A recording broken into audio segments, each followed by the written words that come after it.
Since we are preparing for our upcoming interdimensional life review, I wanted to share a few writings that literally arrived on my desktop. Now of course, I must have found them somewhere, and I am sure that I must have posted them there, or maybe they arrived via email. However, they came to my attention. It was mine now to begin my interdimensional life review, starting with my very first saved channels that started around 1994. Below is the very pertinent, early message that appeared on the desktop of my computer. I believe that it is also somewhere in my early website postings. There is also the first mention of Arcturus. Path 1994. The below few sentences were channeled, as I had not idea about ETs then. The ETs are not coming to us, they are coming into us, and guess what? Many of them are ourself. Early beginnings and my first meeting with the Arcturians.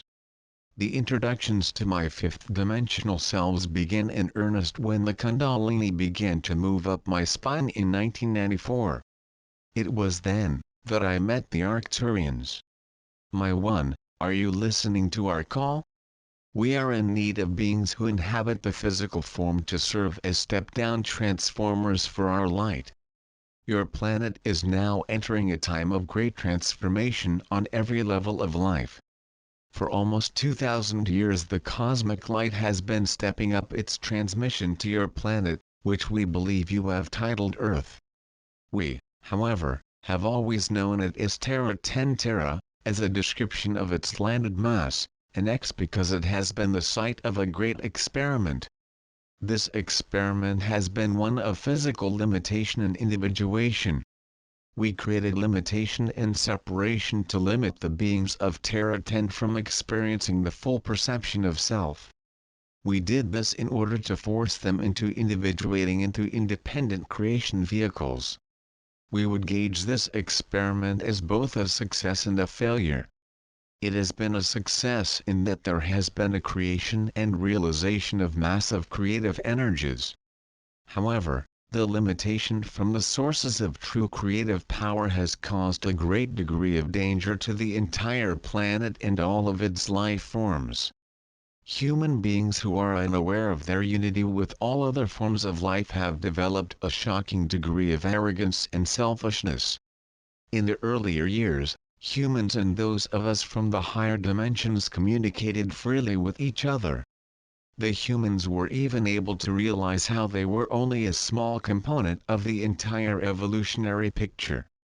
However, too often when humans are not humbled by the vision of what is more evolved than they generally tend to behave selfishly and act outside the parameters of the total evolutionary plan for the planet.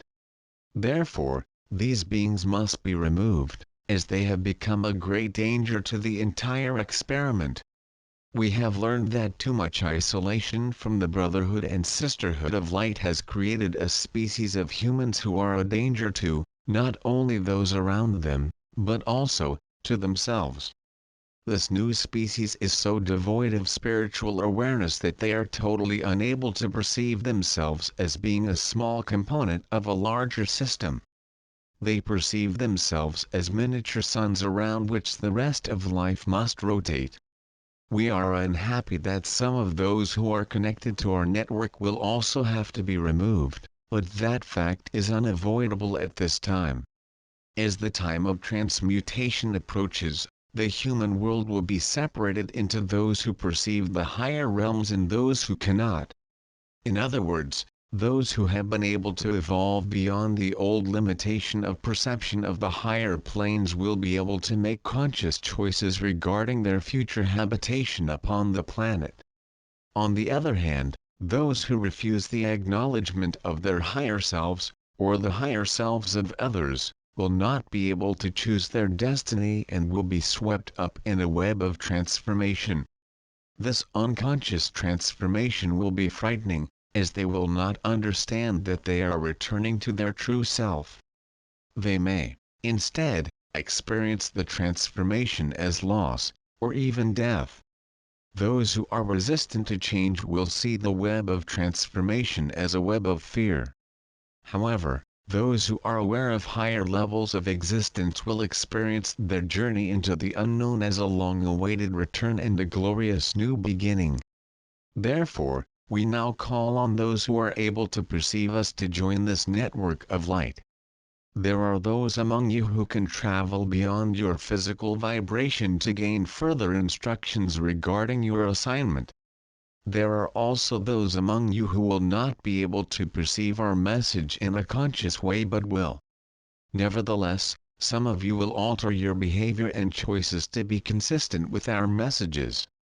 At this time, we ask those of you who can perceive us to please spread our message to anyone within your sphere of influence who is able to be receptive to this message.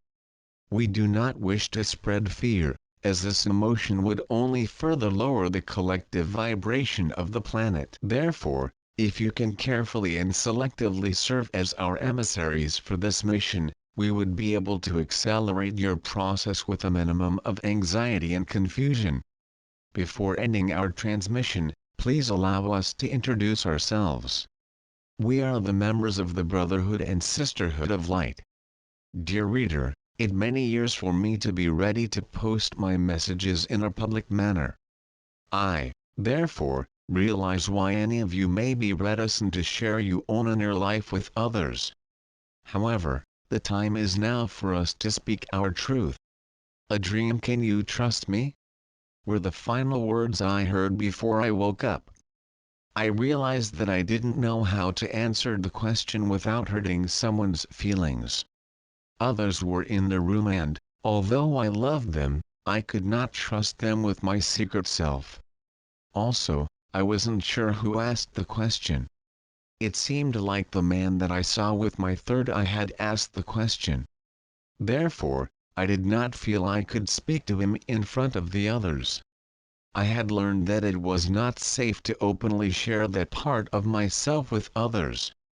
At best they would placate me, and at worst they would ridicule me. When I awoke, I remembered the topic about which I had to trust him. But I didn't know yet who he was. The topic was the issue of my totally entering my physical body. He had asked me if I thought I would hurt anyone. No, I replied. I don't think I have hurt anyone before, but I have been hurt. I think I am afraid of being hurt again. His response was, do you trust me? I woke up with that question resounding in my heart and mind. In the dream I had known that before I could answer the question I would have to be away from the others, so that I had to determine who he was. He instructed me to look at him through my heart. As I did so he said, don't you recognize me? I did then. He was me. He was my divine self wanting to join with me in my physical form. Can we fit together in the physical form? I asked hopefully and yet afraid. If he joined me, would that mean that I no longer had my anchor in the higher planes? Of course not, love, he answered telepathically. There is no time and space in my reality. I can be in both places at once, just as you can. You simply have difficulty remembering that fact in your third-dimensional consciousness.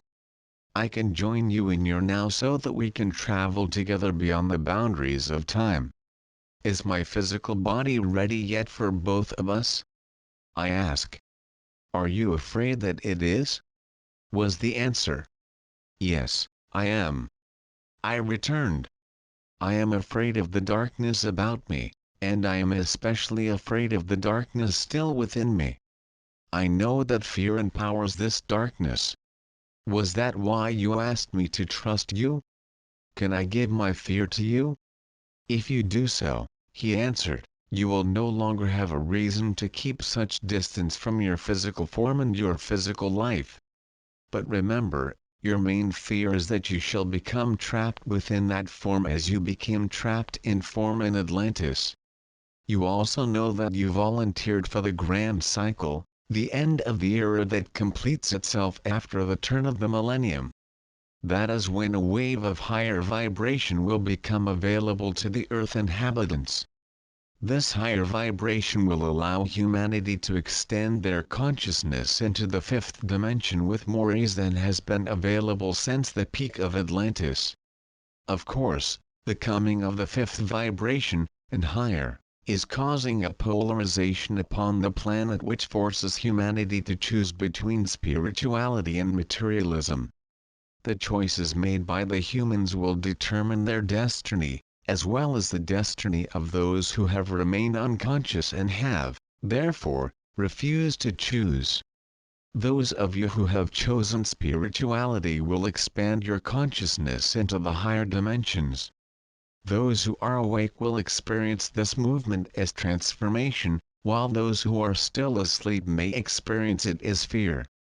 Your individual and collective belief systems will have much bearing on how you experience this transformation.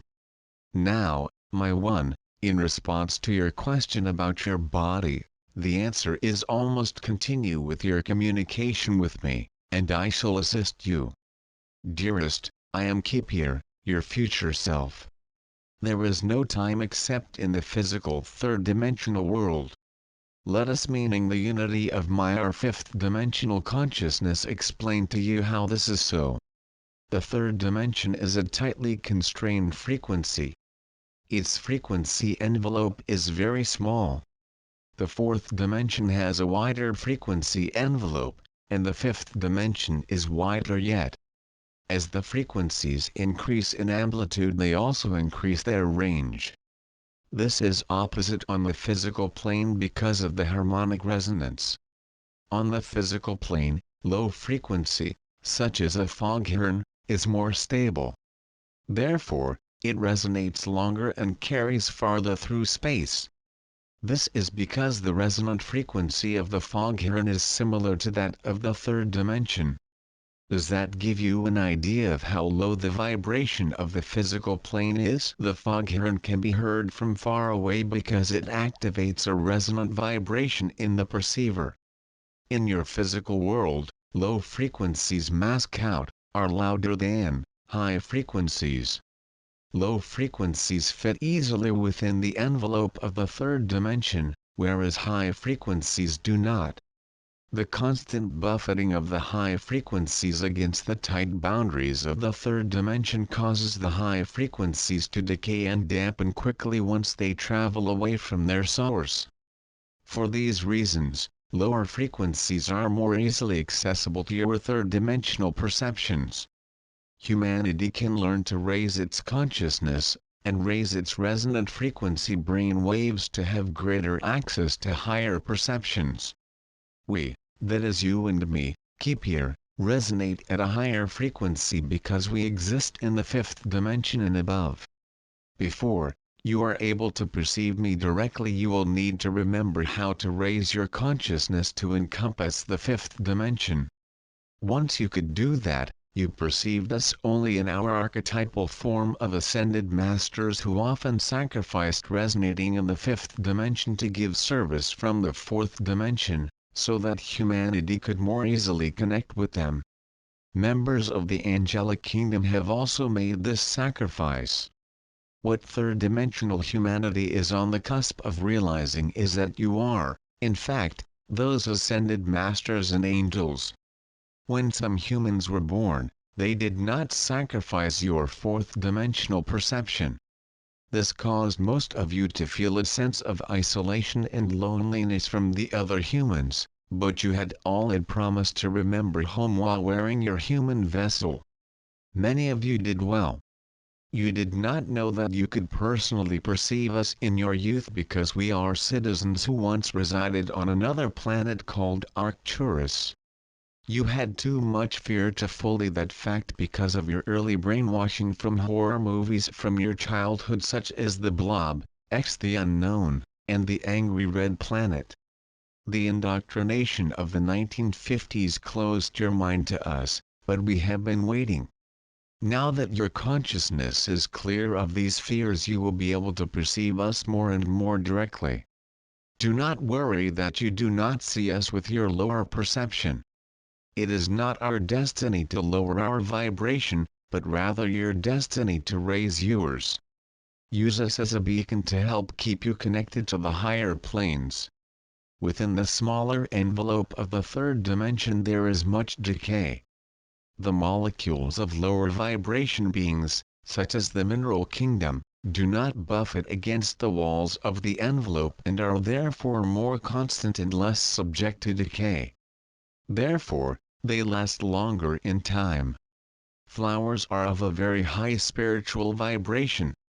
Hence, they do not last for as much time in the physical world, as their higher frequency energy fields are quickly buffeted against the walls of the lower frequency envelope of the third dimensional energy fields.